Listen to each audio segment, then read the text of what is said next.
இன்றைக்கு எத்தனை பேர் ஆண்டவரோடு துதித்து மகிழ்ந்து பாடி சந்தோஷமாய் இருக்கிறீர்கள், ஆண்டவரை ஆராதனை செய்கிறீர்கள், அவருடைய நாமத்தை மகிமைப்படுத்தி கொண்டிருக்கிறீர்களோ அத்தனை பேருக்கும் ஆண்டவர் சொல்கிறார், உங்களை நான் உயர்ந்த அடைக்கலத்தில் வைப்பேன், நீங்கள் துக்கமுகமாய் இருப்பதில்லை.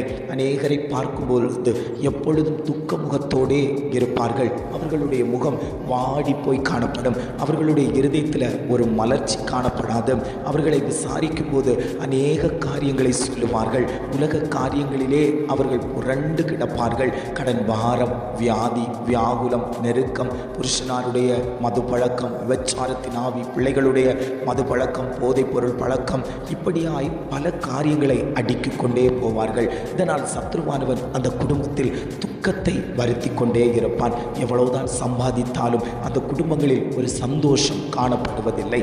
ஆண்டவர் சொல்கிறார், என் சமூகத்தில் வந்திருங்கள், என்னுடைய வார்த்தைகளை கேளுங்கள், என்னை நோக்கி கூப்பிடு, நான் உனக்கு விடுதலை தருவேன், நீ என்னை மகிமைப்படுத்துவாய். அப்போ கூப்பிட வேண்டிய நேரத்தில் ஆண்டவரை நீங்கள் கூப்பிடுவீர்களே ஆனால் உங்களுக்குண்டான விடுதலைகள் நிச்சயம் உண்டாகும். அந்த விடுதலைகள் வரும்போது நமக்குள்ளாடி ஒரு சந்தோஷம், மகிழ்ச்சி கடந்து வரும்.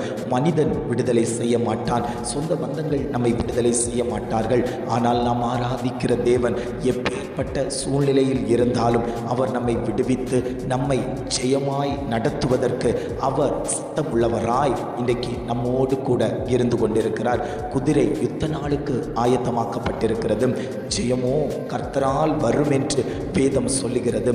ஒரு மகிழ்ச்சியை, ஒரு ஜெயத்தை கொடுக்கக்கூடியவர் நம்முடைய கர்த்தர். அந்த கர்த்தர் தான் உங்கள் குடும்பத்தில் உலாவிக் கொண்டிருக்கிறார். பிள்ளைகளுடைய வாழ்க்கையில் ஒரு ஜெயத்தை கொடுப்பேன், அதனால் ஒரு சந்தோஷம் வரும். தேர்வு நேரங்களில் அவர்களுக்கு நல்ல ஞானத்தை கொடுத்து தேர்வில் வெற்றியடைய செய்து நல்ல மதிப்பெண்களை கொடுத்து அவர்களை நான் சந்தோஷப்படுத்துவேன். குடும்ப வாழ்க்கையில் கர்ப்பத்தின் கனியை கொடுத்து நான் சந்தோஷப்படுத்துவேன். அவர்களுடைய வியாகுலங்களை மாற்றி நான் சந்தோஷப்படுத்துவேன். கடன் பாரத்தை மாற்றி நான் சந்தோஷப்படுத்துவேன். வியாதியை மாற்றி நான் சந்தோஷப்படுத்துவேன். தொழிலில் ஒரு பெருக்கத்தை கொடுத்து நான் சந்தோஷப்படுத்துவேன். ஊழியத்தில் ஒரு வளர்ச்சியை கொடுத்து நான் சந்தோஷப்படுத்துவேன். இப்படி என் தேவ பிள்ளைகளை நான் சந்தோஷப்படுத்துவதற்கு நான் சித்தமுள்ள தகப்பனாய் இன்றைக்கு நான் உங்களோடு கூட இருந்து கொண்டிருக்கிறேன் என்று ஆவியானவர் குடும்பங்களை பார்த்து அவர் பேசிக்கொண்டிருக்கிறார்.